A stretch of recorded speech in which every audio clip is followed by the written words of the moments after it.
Hola a todos, bienvenidos a otro video de ENARM en una diapositiva. El tema que vamos a ver hoy es VIH. Este tema sí es un poco, pues no sé si complicado, pero tiene como muchos datos específicos. Y bueno, vamos a tratar de darlo lo más entendible posible. Y aquí van a ser 2 diapositivas. Bueno, primero vamos a recordar que hay 2 tipos de VIH, de tipo 1 y tipo 2, pero bueno, de estos el más común a nivel mundial va a ser el tipo 1 y también en América pues va a ser el tipo 1, por eso es del que vamos a hablar. Y bueno, vamos a recordar que es un retrovirus que va a utilizar una cadena de RNA. Vamos a iniciar de este lado de nuestra diapositiva para hablar un poco de sus partes importantes. Entonces, este va a ser nuestro virus y vamos a tener una enzima muy importante que va a ser la transcriptasa inversa, que es la que nos va a ayudar a hacer la copia del ADN y pues su replicación. También vamos a tener proteínas muy importantes, que estas van a ser la GP120 y la GP41, porque estas van a ser las que van a permitirle al virus entrar a nuestra célula, que vendría siendo el linfocito TCD4. Y bueno, ¿qué otra cosa importante mencionar acerca del virus? Que también vamos a tener la proteína B24 y esta proteína más el ARN va a ser lo que vamos a conocer como nucleocápside. Y esto va a ser importante para cuando hablemos del diagnóstico, ya que durante el periodo de ventana lo que vamos a buscar es un antígeno contra esta proteína, que va a ser la P24. Ahora, para hablar de cómo se transmite, vamos a tener 3 fuentes principales, que va a ser la vía sexual, parenteral y vertical. De la vía sexual se considera que va a depender de la carga viral, qué tan alta o no va a ser la probabilidad de infección. Y en cuanto a qué vía es como más propensa a permitir una infección, va a ser la vía anal. O también mencionan que si la mujer está arreglando, también es más factible o más probable que se infecten. En el caso de la vía parenteral, pues ya serían usuarios de drogas intravenosas. Y en la vertical, pues ya vamos a recordar cuando se le puede ofrecer a una paciente el parto y cuando cesárea. Y bueno, vamos a hablar un poquito de cómo funciona cómo es la fisiopatología de la VIH y cómo es que ingresa a la célula. Entonces, como ya les mencioné en un momento, el virus va a tener 2 proteínas muy importantes, que va a ser la GP120 y la GP41.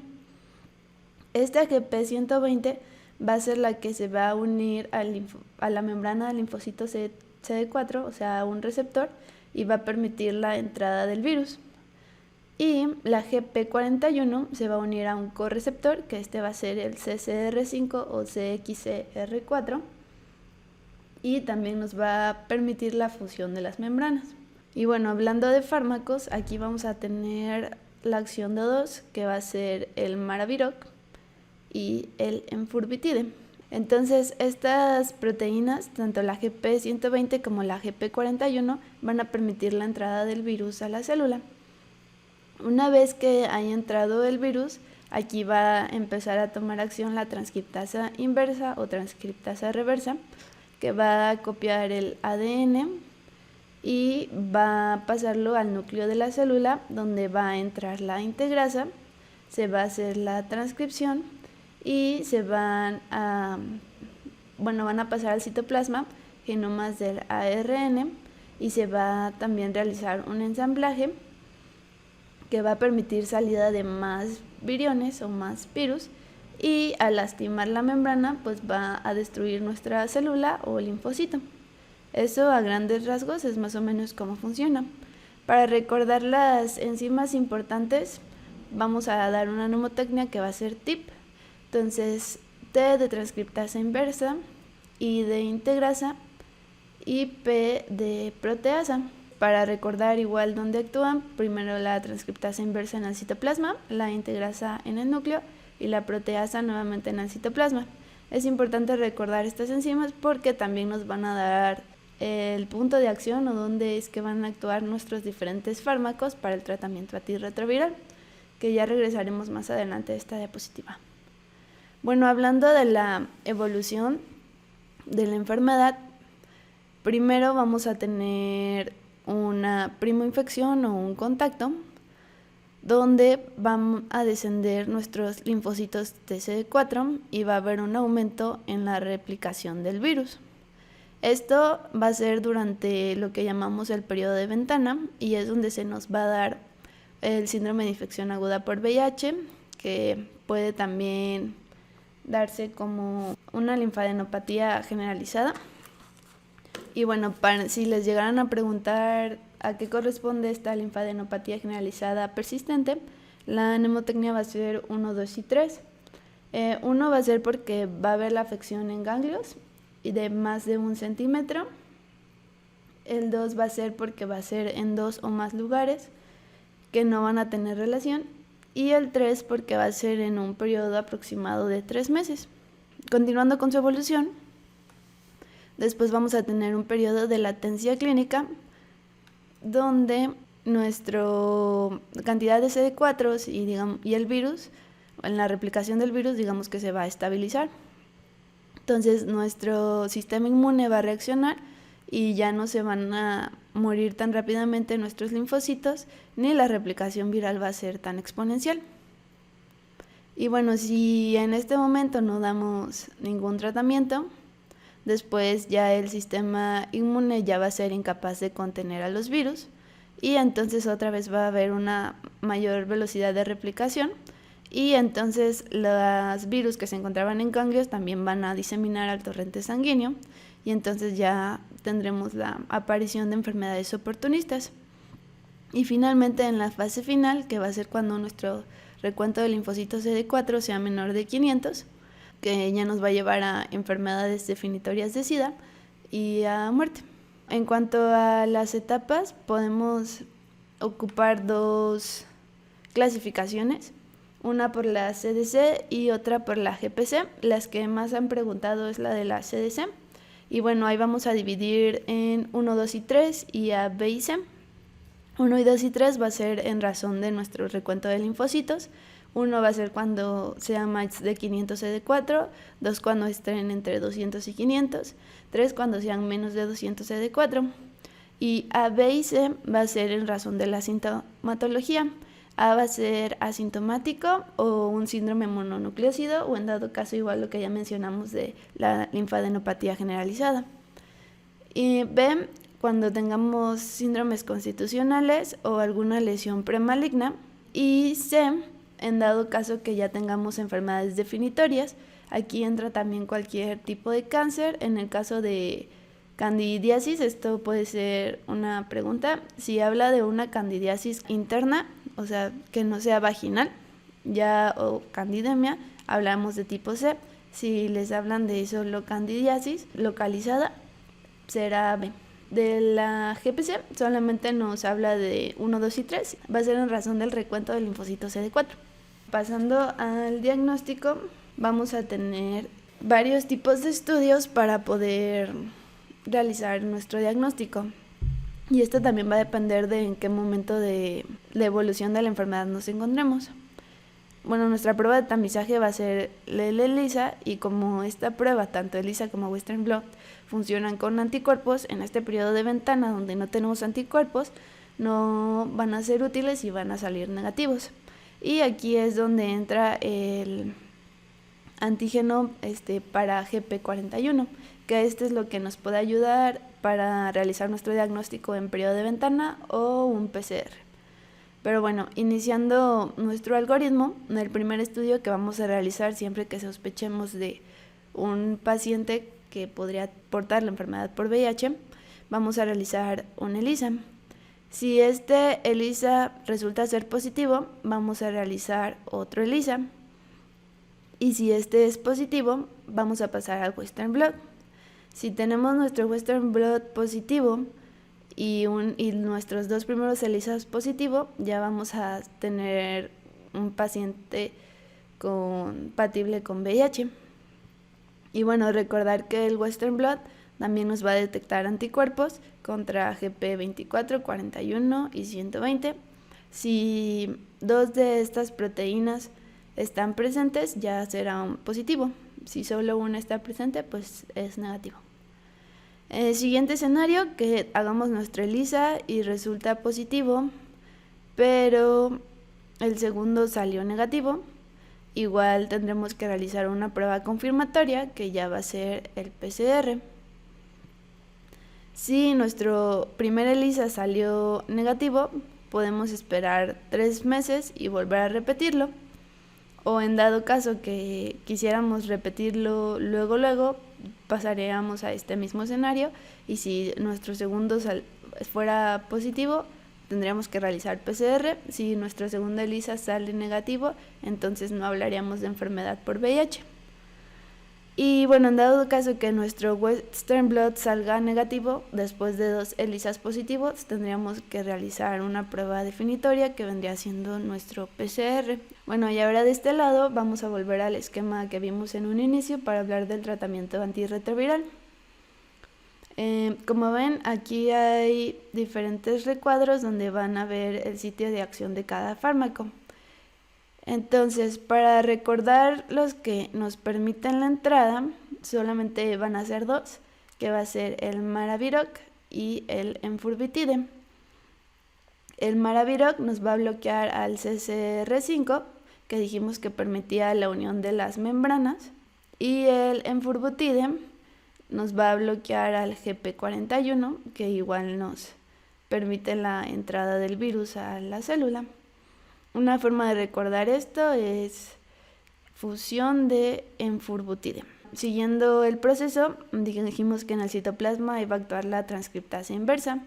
Estos se van a dividir en 2, en análogos y no análogos. De estos, los más importantes van a ser los análogos, y como mnemotecnia, todos los análogos van a terminar en ina. En tricitabina, lamivudina, bueno, más adelante ya mencionamos un poquito más de ellos, pero bueno, para que lo recuerden, de estos, los análogos siempre terminan en ina. Y de los no análogos, solamente tienen que recordar a lefavirenz. Hablando de los inhibidores de la integrasa, aquí la mnemotecnia va a ser que todos terminan en gravir, raltegravir, dolutegravir o bictegravir. Y también recordar que esta enzima actúa a nivel del núcleo. Continuando con la evolución o cómo se da el proceso de transcripción, aquí vamos a pasar al citoplasma, donde actúa la proteasa, y entonces aquí vamos a tener a los inhibidores de la proteasa, y de estos todos van a terminar en navir, como el ejemplo que es ritonavir. Ahora, así suenan como muchos fármacos, pero lo más importante que hay que recordar es que el tratamiento o lo establecido van a ser 2 inhibidores de la transcriptasa inversa más un inhibidor de la integrasa. Entonces la mnemotecnia va a ser teamoína. De nuestros 2 inhibidores de la integrasa va a ser teamo, porque T de tenofovir y A de abacavir. El INA va a ser para recordar la entriciptavina, y los gravir, como ya dijimos, todos los inhibidores de la integrasa terminan en gravir, y pues ya va a ser dolutegravir, bictegravir o raltegravir. El tratamiento que usualmente se da es tenofovir más entriciptavina más bictegravir. Entonces, igual pueden ocuparlo o no, o solo recordar estos 3 fármacos: el tenofovir más la entriciptavina más bictegravir, que usualmente es la respuesta que les van a dar. Ahora, hablando de embarazo y recién nacidos, en toda paciente embarazada se tiene que realizar una prueba rápida en busca de VIH. Si esta es positiva, tenemos que realizar una ELISA, y si este es positivo, pasaríamos a Western blot. Si nuestro Western blot es positivo, entonces ya tendríamos una paciente con diagnóstico de VIH y entonces tendríamos que pedir nuestra carga viral y nuestro recuento de linfocitos TCD4. Esto va a ser cada 3 meses hasta la semana 36 o 38, donde vamos a decidir si vamos a dar parto o cesárea. Esto va a ser en razón de nuestra carga viral. Si esta es de menos de 50.000 de viriones, vamos a poder ofrecer el parto vaginal. Si es más de 50, entonces vamos a tener que ofrecer cesárea. Y el tratamiento se va a dar siempre desde el diagnóstico. En cuanto a que tengamos una prueba rápida negativa, la vamos a tener que volver a repetir en el tercer trimestre y pues si es negativa, pues solamente queda ahí. Si fuera positiva, pues volvemos a realizar este paso. En dado caso que tengamos una madre VIH positiva que ya se encuentre en tratamiento antirretroviral, vamos a tener que dar un seguimiento en nuestro recién nacido y el tratamiento se va a dar con sidobudina por 4 semanas y si encontramos nuestra carga viral positiva en el bebé, vamos a tenerlo que dar por 6 semanas. El seguimiento en el recién nacido va a ser con carga viral a los 14 y a los 21 días, otra toma uno a los 2 meses y otra de los 4 a los 6 meses. Si esta carga viral está positiva en 2 de estas tomas, entonces igual tendremos que dar nuestro tratamiento por 6 semanas. Si encontramos a nuestro bebé ya mayor de 18 meses, entonces el diagnóstico se va a hacer por ELISA y vamos a tener que confirmar con un Western blot. Ahora, el tratamiento siempre va a ser con sidobudina y bueno, va a consistir en 2 miligramos en bolo intraparto, continuados de una infusión de 1 miligramo de 6 a 12 horas tras el parto o 2 a 3 horas antes de la cesárea y se va a suspender hasta ligar el cordón. En dado caso que tengamos contraindicación para sidobudina, entonces vamos a poder dar lamivudina, liponavir o ritonavir. Si nuestro embarazo no fue controlado o la paciente no sabía que era VIH positivo, entonces tendremos que agregar a nuestro tratamiento la nevirapina. Entonces sería la sidobudina más la nevirapina.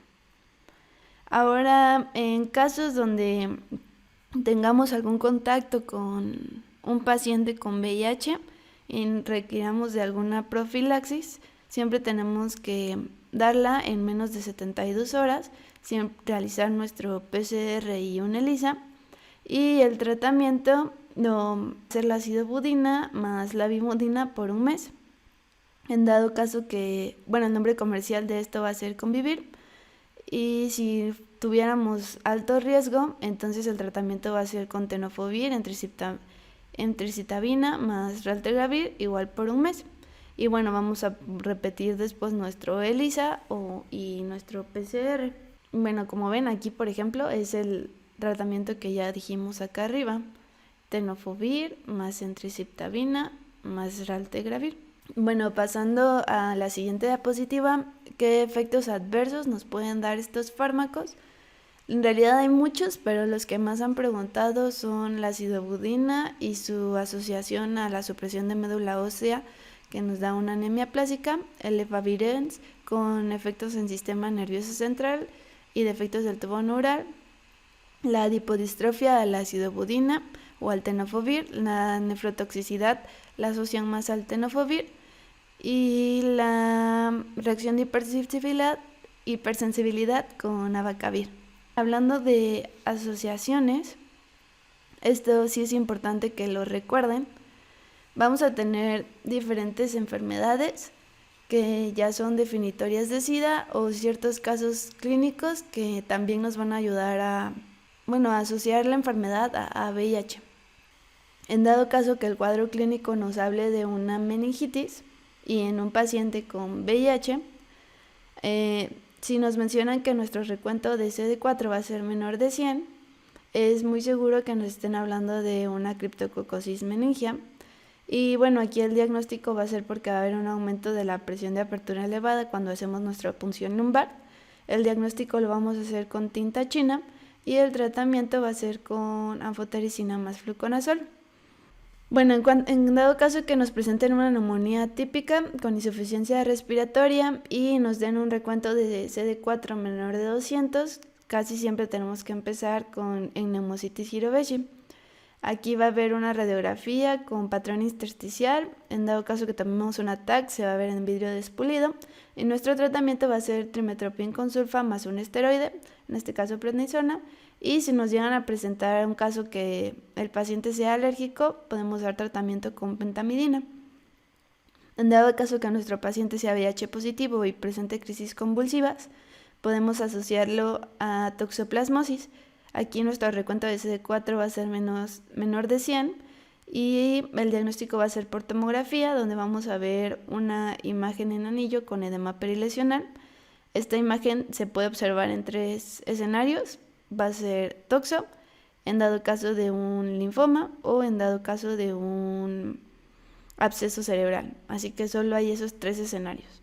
Si a eso le agregan que tienen sus linfocitos menores de 100 y convulsiones, es muy seguro que nuestro diagnóstico sea toxo.